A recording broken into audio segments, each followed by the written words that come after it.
Good morning, good afternoon, good evening, however, wherever, whenever you're listening. This is the River Wisconsin Show, episode 164, coming at you from the Riverwood Gallery Studio in De Pere, Wisconsin.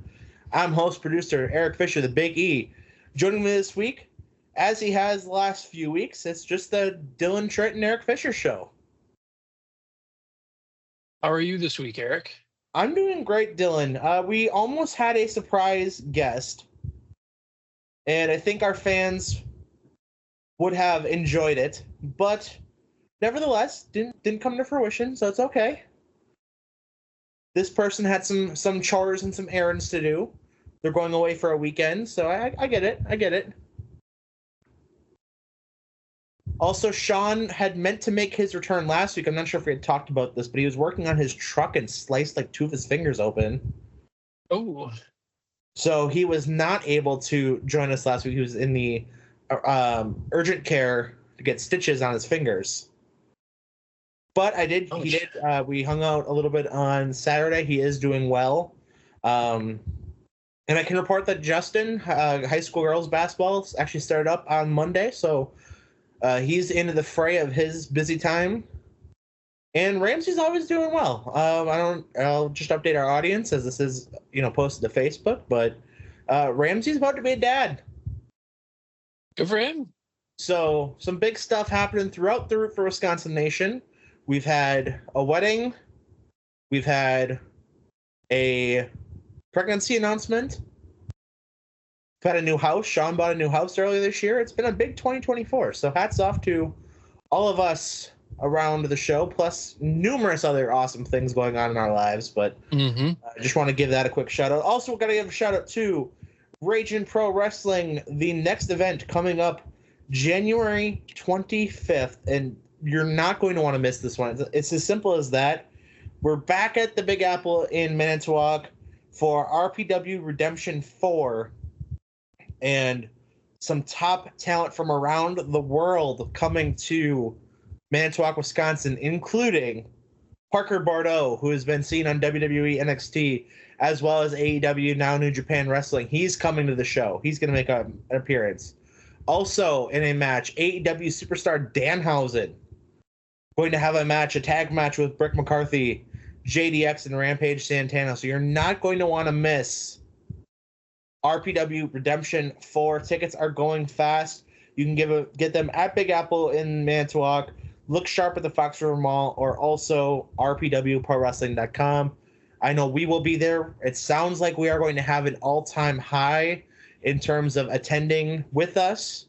So loaded show, loaded Root for Wisconsin appearances as well. You're not going to want to miss it. Should be a great time. That's January 25th, RPW Redemption 4. All right. We get into our episode this week, Dylan, with starting off with what we had rooted for in the past week. And Dylan, what do you got for us on this one? Yeah, mine's be pretty similar to last week. Mostly rooting for, our two standout basketball players out of Wisconsin, Con Knipple and Ali Ziebel. Con out of Duke, although it does warm my heart to say they did suffer their first loss of the season. He was named the ACC Rookie of the Week. Okay. He in his first regular season game, he managed 22 points and 4 rebounds. So on that star-studded team, he's the one pulling in the ACC Rookie of the Week, which is pretty cool, if you ask me. What considering that they have pretty much the preseason consensus number 1 overall pick on their roster in Cooper Flagg, who's going to get a lot of attention, and rightfully so, very talented individual as well. That's absolutely awesome for him and for the state of Wisconsin. On the girls' side, Ali Ziebel, playing for the Yukon Huskies. Huskies with a strong start. They're 2-0. Ziebel had 2 points in a win in 10 minutes over USF, South Florida. So 2 points for her in that contest. Huskies won that one 86-49. Also, Wisconsin native KK Arnold, 23 minutes and 6 points as well. She was the 2023 Miss Basketball out of Germantown. In the opening contest for the Huskies, that came 6 days ago, so a little over a week ago, or under a week ago, excuse me.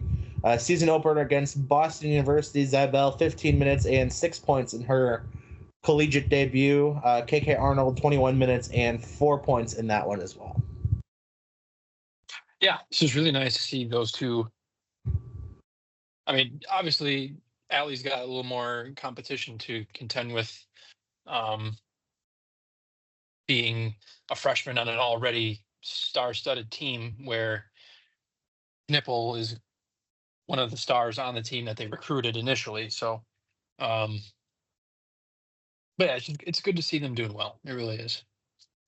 Yeah, and this is a team in the UConn conversation that isn't back to full strength yet. AZ Fudd still working her way back from injury. But when you have Paige Beckers on your sideline, things are going to go pretty well. Paige Beckers, 22 points in that win over USF to lead all scorers in the game.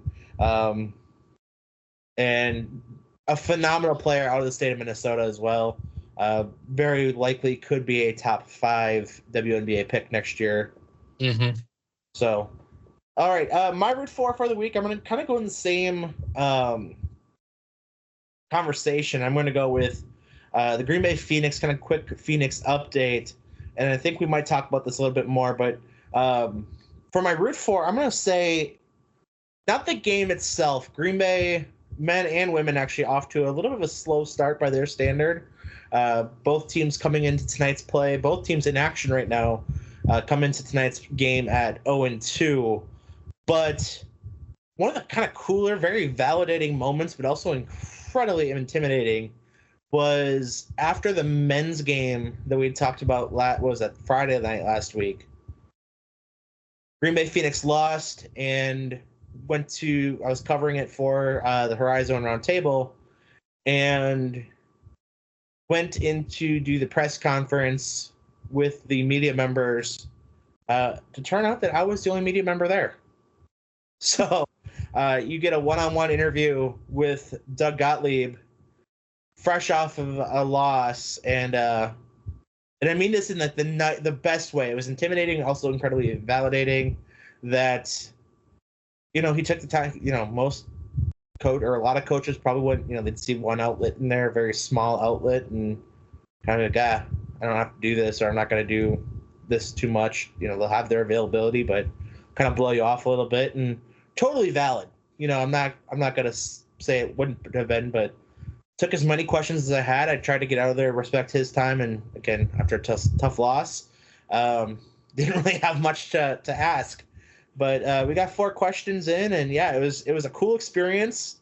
But when you have a guy who does your job for a living and arguably better than you at it, yeah, that's a tough ask. But very, very rewarding, and kind of goes in line with quick announcement on behalf of Horizon Roundtable. And technically, this show is not yet affiliated with that show, as we have yet to have a co-member of this show on, but really cool announcement coming out earlier this week, and that is that the Horizon Roundtable is, I don't know if I can say this like this, but I'm going to anyway. The official podcast of the Horizon League for this season, and hopefully seasons going forward. A new show coming up called Expand Your Horizon Preview Edition, starting in December. And that is going to be sponsored by the Horizon League. So really cool for my project I'm working on over there with the Horizon Roundtable. A lot of talented writers over there in podcasts. So for all things Horizon League, be sure to check that out. So that's our root fours. Dylan, going from positive to negative, what do you got for the Tyler Hero Nugget of the Week? I'm going to give it to, I don't know if you've seen this or not, it's kind of fresh, the ESPN College Football Media. I don't know where you're going with this, so I want you to elaborate. They are setting the stage in reference to the college football playoff. They're setting the stage, as I'm sure you have seen. The Big Ten currently has 4 of the top 5 ranked teams in the country. Yes. They are setting the stage for removing one of those teams, one or more of those teams, for an SEC team with potentially 3 losses. This comes to us from the Pat McAfee show. Let's see, what's her name here? Heather Dinich covers college football. Her quote was, "I would really hesitate to eliminate a 3-loss SEC team, as there are 4 Big Ten teams with a combined 2 losses. You got Oregon and Indiana ranked 1 and 5 respectively at 10-0, and you have Ohio State and Penn State ranked 2 and 4 respectively, both sitting at 8-1. You also have Texas in there ranked 3rd at 8-1. And they're talking about how do we eliminate a 3-loss SEC team? Well, it's pretty obvious, if you ask me. But yeah, I saw that and I was like, so it is worth mentioning that there are 12 teams in the college football playoff now, starting this year. So it's not fully eliminating one of those teams. It's more or less the first round bye. Yes. The top 4 seeds get the first round bye into the quarterfinal. So is that what you're? I haven't seen this story. It's more. It's 4 or 5 hours old. So it's more just the fact that the SEC just has such a stranglehold on this college football playoff, at least in the older sense, the older version, I should say. And obviously, this is with 12 teams now. It's slightly new territory, but there's a lot of good teams in college football this year. There's a lot of good teams. And for them to be so high on a 3-loss SEC team versus all the other teams that are so good and don't have 3 losses, I think is a bit silly. So just to kind of go, so we got Oregon, Ohio State, Texas, Penn State, Indiana, BYU, Tennessee, Notre Dame, Miami, Alabama, Georgia is the top 12 right now. Mm-hmm. Now, a lot of this is also going to kind of work itself out. Indiana, I believe, has to play. What do they have yet? They are at Ohio State, and then they're hosting Purdue. Yes, so that situation will likely work itself out in a week from this Saturday, because one of those teams will go or will lose their undefeated. Actually, Ohio State already has a loss. Never mind. Yes. Ohio State already has a loss to Oregon. That's their only loss of the season. It was a nail biter of a game. Mm-hmm. But I feel like Ohio State's probably going to win that game. So then you'll have 2 1-loss teams. I believe in how the Big Ten does it, because they don't have the divisions this year. That should give the head-to-head nod to Ohio State. We could very likely be on path to see an Oregon-Ohio State rematch for the Big Ten championship. So in all likelihood, I mean, there's a high chance that Ohio State ends up falling if they are a 2-loss team. I think that conversation will work itself out. Penn State, they are no longer undefeated. They're at 8-1. They just lost to Ohio State 2 weeks ago, so Ohio State would also have a head-to-head over them. Mm-hmm. So, of those 3 teams kind of in that top 5 outside of Oregon, barring a shock loss from the Ducks, which they do play Wisconsin this week. Just saying. Mm-hmm. I'm not even venturing that territory. But Oregon would have left on their season. They have Wisconsin this week. They have a bye week, and then they'd have Washington on the 30th. I'm going to go on record saying they should go into that Washington game undefeated, and Washington's having a down year, so they should come out of the regular season unscathed. I would agree. Again, you're going to have Ohio State more than likely in that conference championship game. So a 2-loss team that only has lost to Oregon is probably going to be down to 5. Texas, in all likelihood, will probably get to the SEC championship, and I believe I don't even know who they're looking at on their side of the SEC. It could be Texas, Tennessee that we see for the SEC or the SEC conference championship.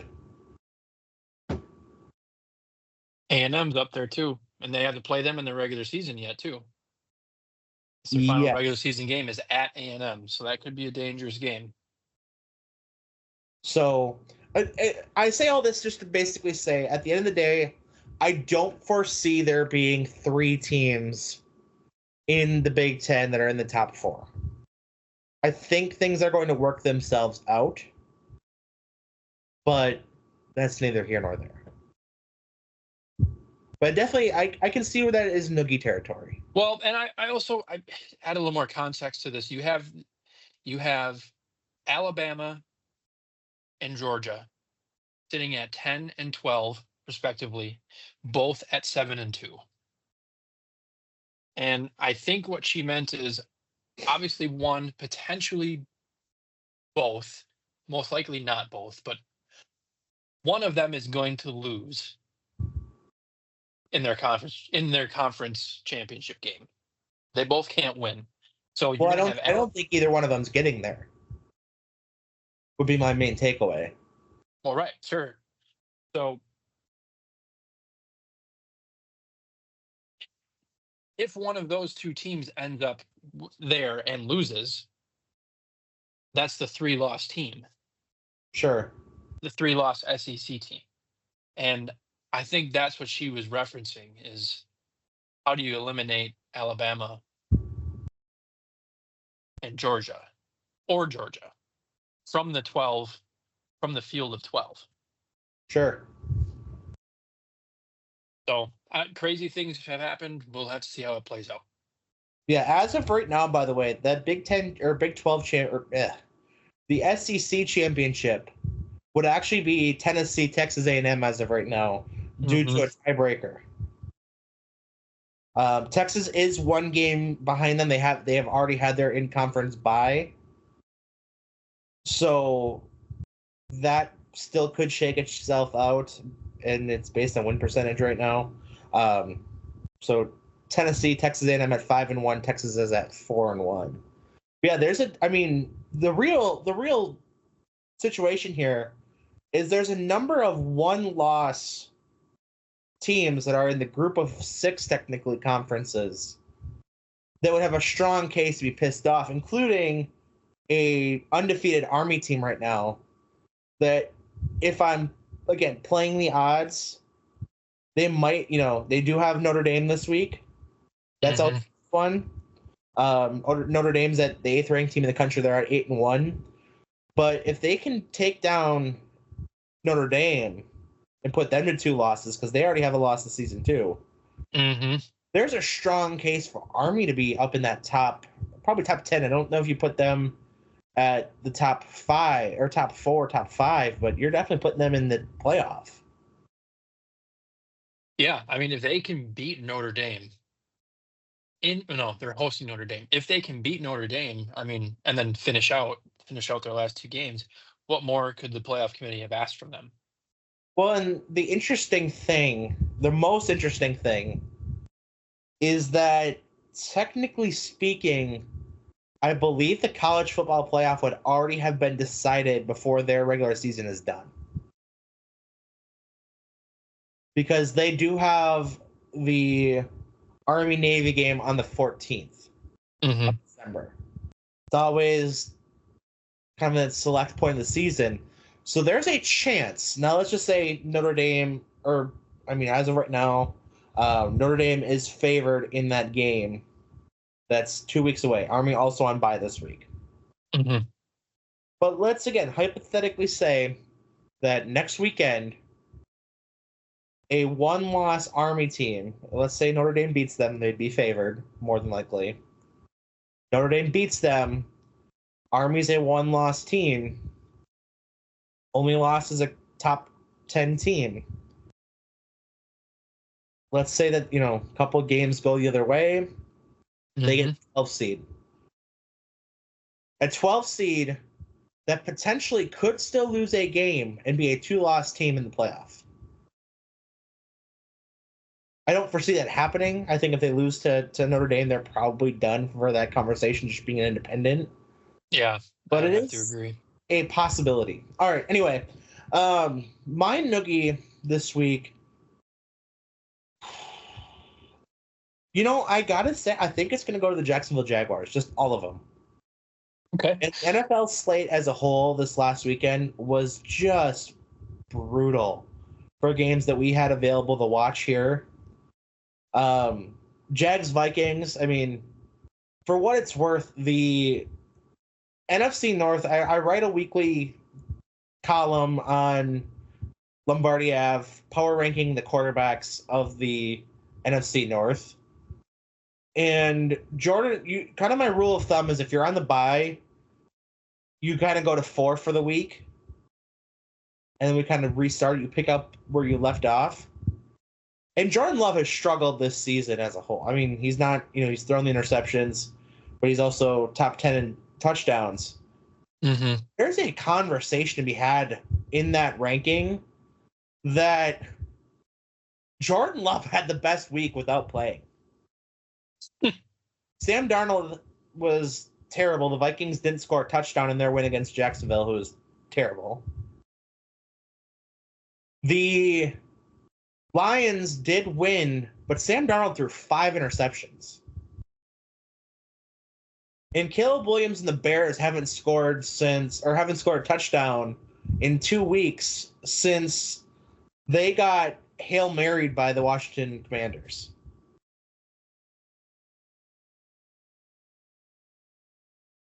That's 2 games and a little bit. So the overall takeaway I have with this is just that the schedule was brutal. We had 2 really ugly games on the early docket this last Sunday. The primetime game was the Eagles' beatdown of the Cowboys. And then the ugly-ass game on Sunday Night Football where Jared Goff threw 5 interceptions and they still won. Made for a rough week in fantasy football, but it did throw some hectic happenings into the Root for Wisconsin Fantasy Football League, which I will go through. We haven't updated in a couple weeks, so I'm going to go through that here real quick right now, Dylan. So as of right now, after 10 weeks of fantasy football, the Week 10 games went like this. I took down Shauna 114 to 28.28 to 86.9. Tyson took down Jordan Fifield 93 to 72. Justin Dahl took down Dave Muller 126.6 to 112.72. Kittles and Bits, Jordan Fields took down Sean 119 to 100. Ramsey beat Mark 138.6 to 103.52. And Zach Ledubek took down Tony 110.54 to 87.64. We have just a cluster in our playoff standings right now. Justin with a bye, Dave with a bye. Justin's somehow at 9-1 at the 1 seed. Dave's at 6-4 with the 2 seed, but he's the leader of the East Division. Then at your 3 versus 6, you have the Lambo Chef and Tyson. Lambo Chef's at 7-3. Tyson's at 5-5. Ramsey at 6-4 at the 4 seed. Jordan Fields at 6-4 at the 5 seed. In the 7 seed, Sean at 5-5. Me in the 8 seed at 5-5. 9 seed is Sean at 3-7. Mark at 3-7. And then the two teams at the bottom, 11 and 12, are Jordan and Tony. But only 3 or 4 teams are eliminated right now. The Jordan Fifield, the Tribal Chief, is eliminated. Team Tornator, eliminated. Kickin' Butgar, that's Mark, eliminated. And then Sean is eliminated at 3 and 7. The rest of the teams right now are looking for. So what's that put? That's 1, 2, 3, 4, 5. So 8 teams alive for the playoffs, looking for 6 spots. And there are, I believe, 2 weeks or 1 week left of the season. So we're in the final week of the regular season in the Root for Wisconsin League. And some chaos can still be had in that league. What it's all about. So as bad of a week as it was for watching football, it did make for an interesting fantasy football weekend. So we will see what happens there. All right, that takes us to our Wisconsin web story of the week, Dylan. And this is one that you and I had talked about over the weekend, or coming out of the weekend. And this is probably my favorite news story in quite some time. And that is the case of a missing kayaker from Green Lake, Wisconsin, who appears to have faked his death. And this story has really captivated, actually really the country. It's starting to kind of to go viral across the country, but it sparks a couple conversations. So missing kayaker in Green Lake, believed to have faked his death and fled the country. Kayaker who went missing from Green Lake, Wisconsin this summer is believed by authorities to have faked his death and fled the country. Ryan Borgwart, 45 years old, was reported missing on August 12th after his wife reported he did not return home from the lake. Deputies found Borgwart's vehicle and a trailer parked near a local park and discovered a capsized kayak in the western part of the lake. At a press conference last Friday, Green Lake County Sheriff Mark Podol said state and local officials, as well as nonprofit search and rescue organizations, searched the lake extensively for 54 days. During their search, deputies recovered a tackle box that contained Borgwart's wallet, keys, and driver's license. When a body was not found by early October, Podol said detectives knew they needed to move the investigation in a different direction. The Sheriff's Office worked with the U.S. Department of Homeland Security, the FBI, and State Department of Criminal Investigations. An analysis of laptop data provided by Borgwart's wife showed that Borgwart had replaced the laptop's hard drive, cleared the browser history on the day of his disappearance, and synced the laptop to the iCloud the day he had disappeared, Podol said. Borgwart also obtained a second passport, moved funds to a foreign bank, changed his email, and was in communication with a woman from Uzbekistan. He also took out a $375,000 life insurance policy in January, purchased airline gift cards, the sheriff said. Due to the discoveries of this new evidence, we were sure that Ryan was not in our lake. Our investigation has many steps to take. It is a puzzle that we're putting together. We've got more pieces, but we've got a lot more pieces to find. Podol said law enforcement isn't sure where he is, but he's not in the lake, and that he is. The evidence indicates he is no longer in the country. Law enforcement's goal is to identify any crimes that may have been committed by people who assisted Borgwart. The sheriff also said that Borgwart's disappearance has been a burden for his wife, as well as his elementary and high school age children. I can't imagine what she's going through and their children are going through. It's really hard because they felt that dad was drowned. A day ago, they found out that he wasn't. Anyone who is listening is encouraged to contact the Green Lake County Sheriff's Office and said they can do so anonymously. He also asked Borgwart to come forward. Ryan, if you're viewing this, I plead that you contact us or your family. We understand that things can happen, but there's a family that wants their daddy back. Different source. So that came from Wisconsin Public Radio.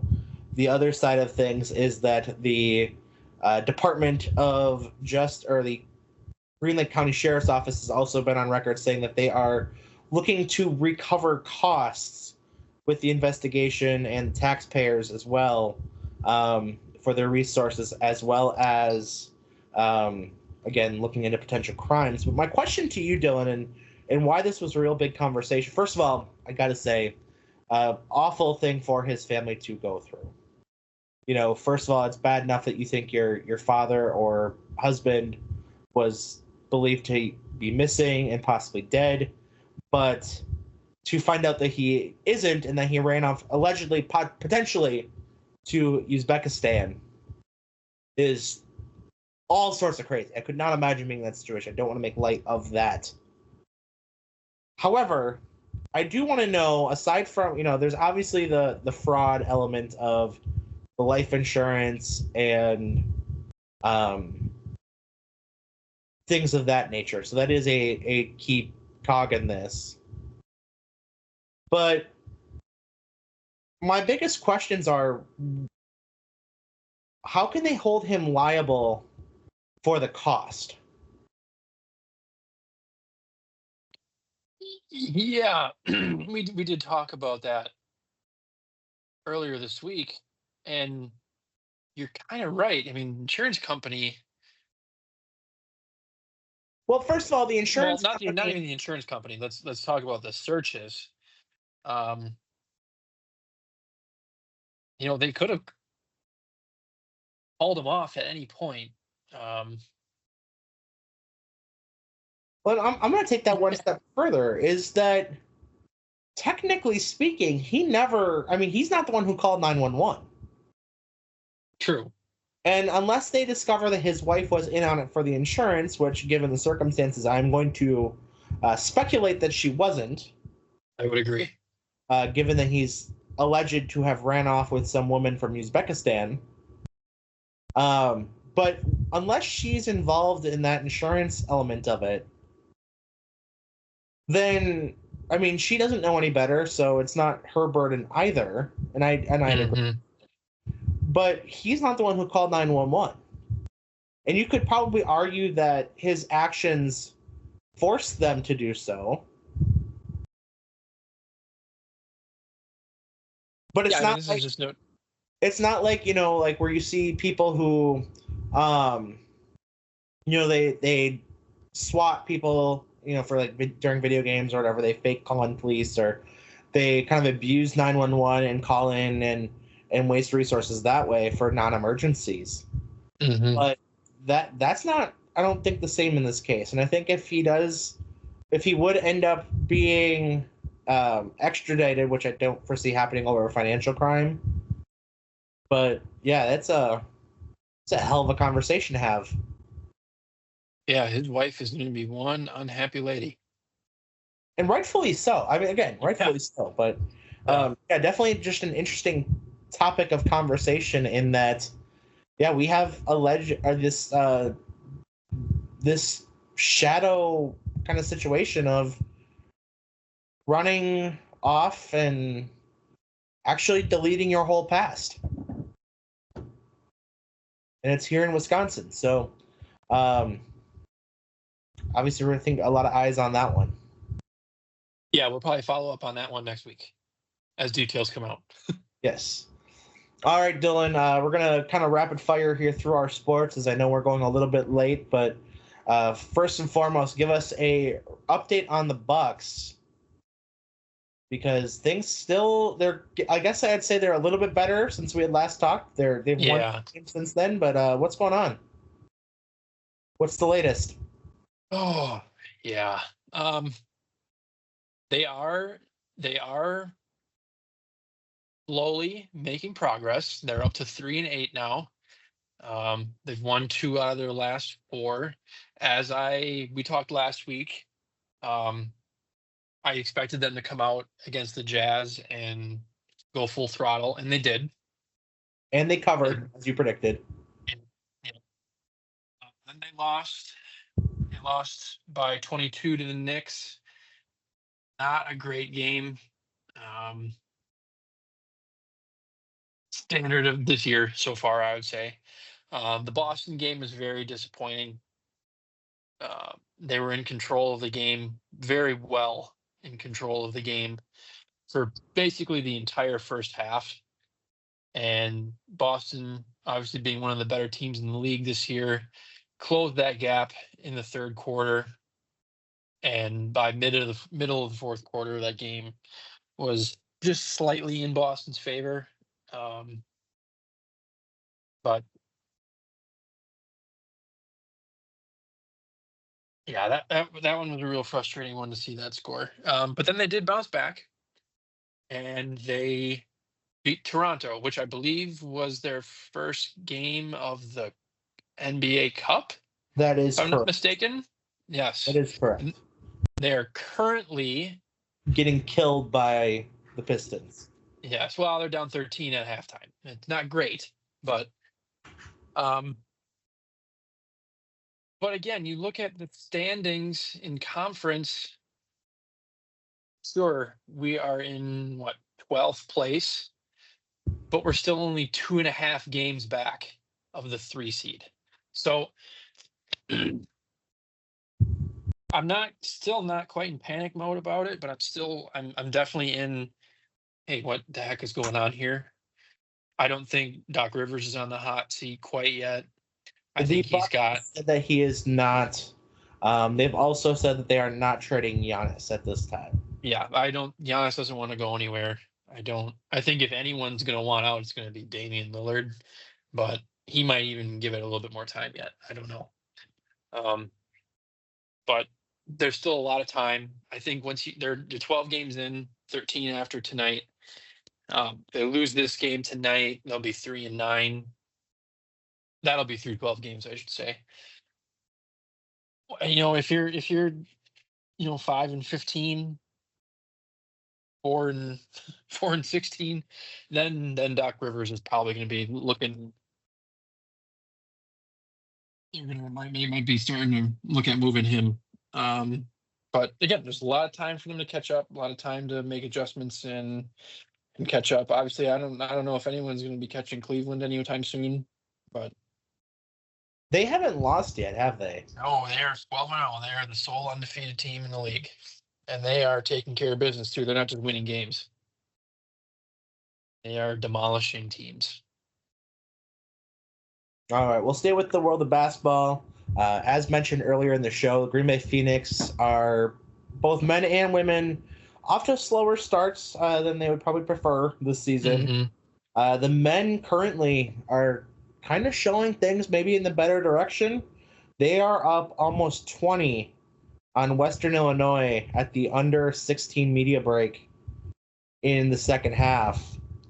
And so far, 61-43 for the Phoenix, being led in scoring by Anthony Roy, who, if anybody who has followed the Phoenix thus far through the season, figured that was going to be the case. He is 6 of 8 from behind the arc, 7 of 9 from the floor. Also getting 13 points from freshman Jeremiah Johnson. He is Green Bay's highest true freshman recruit. He has 13 points. Also followed up, they have Marcus Hall with 6 points, Ben Tweedy with 7, and Foster Wonders with none.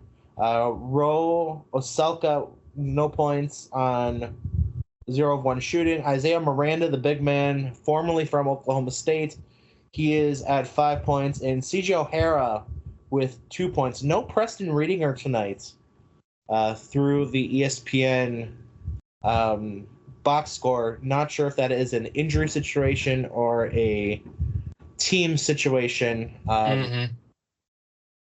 as he has been a starter on that team. And if you haven't seen it, go to my Twitter page and check out the post-game interview with Doug Gottlieb, because he had mentioned a couple things. And for what it's worth, watching that game, I didn't think Preston Reedinger was in that situation. Now, I do have confirmation that Kyle Malzahn from WFRV did say he is in a walking boot. So you hope it's something minor, as he is a great player for the Phoenix. But Green Bay men looking to a sharp start tonight. The women, on the other hand, they're in a battle. 48-46 currently trailing UIC. Kind of a tale of two situations. Green Bay women lost to Kansas State. Not really shocking. given it's the 13th ranked team in the country. But they kind of had taken to him at home against Northern Iowa, who's a good team as well, another mid-major top 25 type team. But just haven't looked quite to find their game, and I think it's an interesting conversation of, I really wonder, and this is very speculative, but to what degree it's a coaching thing, or if they just haven't found that gear yet. A lot of expectations on a very veteran-led team. They returned a lot of players from last year. So is this really, my questions would be, A, is this a Kevin Borseth effect of just how much better they were under him? And I want to go on record, I don't think that's the case. But I think part of it is just that, is it possible that Coach Karius is giving them too much freedom being a veteran-led team? Mm-hmm. And I haven't gotten to watch them too much. They're not struggling dramatically. I mean, it's not like they're, just missing shot after shot, but it has been a struggle. Tonight, 16 of 31 from the field, 10 turnovers through a little over halfway through that third quarter. So they're not, I wouldn't say it's a bad game. It's a slow start that's a little uncharacteristic of what we're used to seeing. Mm-hmm. And you're going to have those kinks with a new coach, but I expect them to work through it. This is a good team, an even better program. I would think in the next couple of games they're going to get this worked out and start climbing their way back to the top. Yeah, absolutely. Marquette 3-0. Nothing shocking there. Same with the Badgers at 3-0. Haven't really had a big game opponent. They'll be tested for their first time this season, where they take on Arizona this Friday, number 9 in the country, Arizona. This coming off wins against Holy Cross, Montana State, and App State. So first real big opponent coming into the Kohl Center for the Badgers. As for Marquette, they face number 2 UConn on Friday night as well. So some big-time basketball being played. Mm-hmm. Excuse me, that's North Carolina. Marquette has Maryland on Friday night. Do apologize. The UConn North Carolina game, that's the women's side. But nevertheless, a Big Ten opponent coming in that Marquette will be playing. That one out in Maryland, and the Badgers hosting Arizona on that side of things. And then there's one other school that we're not going to mention here. Mm-hmm. All right, Dylan. Before we wrap up, Badgers have Oregon this week. Give me one reason that I should maybe have any hope that the Badgers cover a 14-point spread and take down the Ducks at home. Because the Ducks are currently 10-0, and they're coming into a game that they feel should be a cakewalk, and they could be lackadaisical. That's about it. Yeah, I don't see any other reason. That's pretty much what I have as well. There is, like you said, that potential for a trap game. That Ducks, they have their rival game against Washington later. They have a bye week, and then they'd have Washington. So maybe looking forward to that bye week a little bit too much. I don't know. Yeah. But, I would take the Ducks in that one. I think I will too. All right. Even reluctantly. And then the Green Bay Packers came out of the bye week at 6-3. They are in action against the Bears in Soldier Field. The Bears. Packers had been as high as a 6.5-point favorite. That is down to 5 just with betting trends. Trying to kind of make that, a little closer. Jordan Love, I think really the big piece of this, he did not have an injury designation in practice. His first full practice since before the Philadelphia game. So his first full practice since the start of the regular season. Only one player didn't practice today. That was Colby Wooden. But it sounds like as he was on our radio show on The Fan tonight that he is good to go. Bears have just fired their offensive coordinator, Shane Waldron. Yeah, I very much foresee this being a Packer win by all accords. Hope. So, all right, Dylan, as we wrap up here, not a whole lot to talk about on the Packer side, so we're just kind of going to go with it there. I'm going to ask you, do you have a prediction in that game? I'm hoping Green Bay by a lot. Like a lot. Like 55-0, a lot. It's not going to happen, but I don't know. I could see this being a 2 or a 3 score game. Yeah, I think I'm right in that boat as well. I'm going to make you go with that. I'm going to ask you for one bold prediction that you could foresee happening, though, as well. A realistically bold expectation.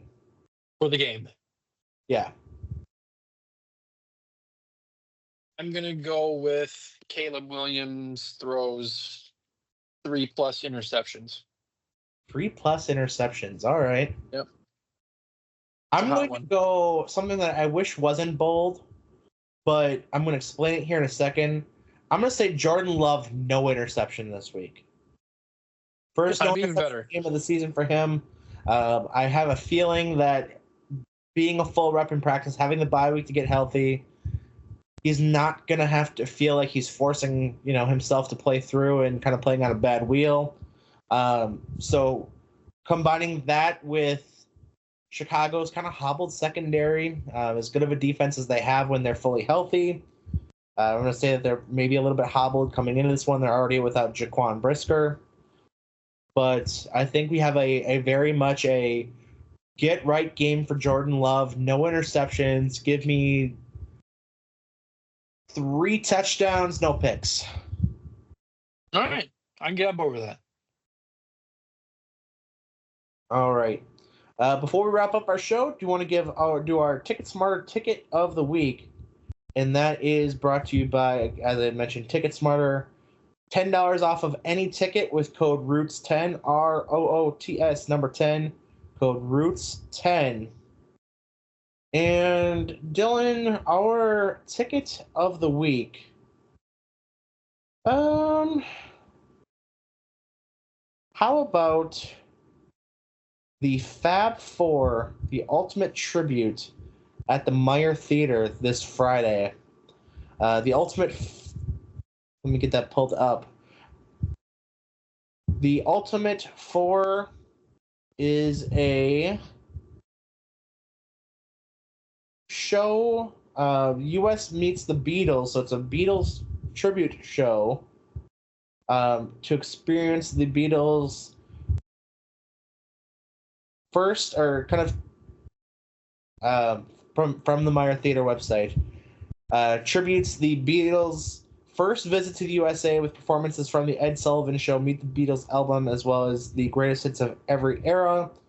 The Emmy Award-winning Fab Four is elevated above every other Beatles tribute due to their precise attention to detail, with uncanny note-for-note live renditions of Beatles classics such as Can't Buy Me Love, Yesterday, A Day in the Life, Twist and Shout, Here Comes the Sun, Hey Jude. The Fab Four will make you think you are watching the real thing. Their incredible stage presence includes 3 costume changes representing every era of the Beatles' ever-changing career, and this loving tribute to the Beatles has amazed audiences in countries around the world, including Japan, Australia, France, Hong Kong, United Kingdom, Germany, Mexico, and Brazil. That's this Friday the 15th. Use code ROOTS10 for $10 off your ticket order. All right, Dylan, what are you rooting for this coming week? Coming up. Man, I'm hoping Jordan Love bounces back. I really, really, really want him to just not throw any more stupid interceptions. That would be great. Excited to see. Hopefully the Bucks keep slowly crawling back. That would be great. Badger basketball, they got a big game. Phoenix, hopefully they keep trending in the right direction. Yeah, just a lot of Wisconsin sports. And also, real quick shout out. Not an ad. This is not an ad. Festival Foods is handing these out. Obviously, you guys can't see them, but this is the Packers pennant. I got it today. I had to go buy beer for our vending machine at work. I don't know what the requirements are to get one of these. I don't know if you have to buy a Miller Lite product or a Miller product. That's rather, but my bet would be you have to buy a 30 rack of Miller or Coors products. I bought 2 of them, so. But yeah, at least the one in Oshkosh. So if you want a package, I will say so that Festivals in Oshkosh. Nobody else saw it besides me, and this is an audio format. It does have a giant Miller Lite logo on it, but it's also kind of like the retro, the faux back, if you will. Packers kind of classic style font. Into like a 1950s style pennant. Yeah, it looks nice. It does look very nice. So it's not cheap. I would laugh so hard if you would have ripped it. I would have been so mad. I just went on and got back and got another one, but yeah. But yes, so be sure to, if you are of legal age and you can do so responsibly, go check out Festival Foods and get yourself a Packers faux back pennant. All right, Dylan. For Shauna, Sean, Justin, Ramsey, and our potential special guest who would potentially be joining at a later point, I'm Eric. That's Dylan. This is Root for Wisconsin Show, episode 164. We're in the books. We're out. See ya. Peace.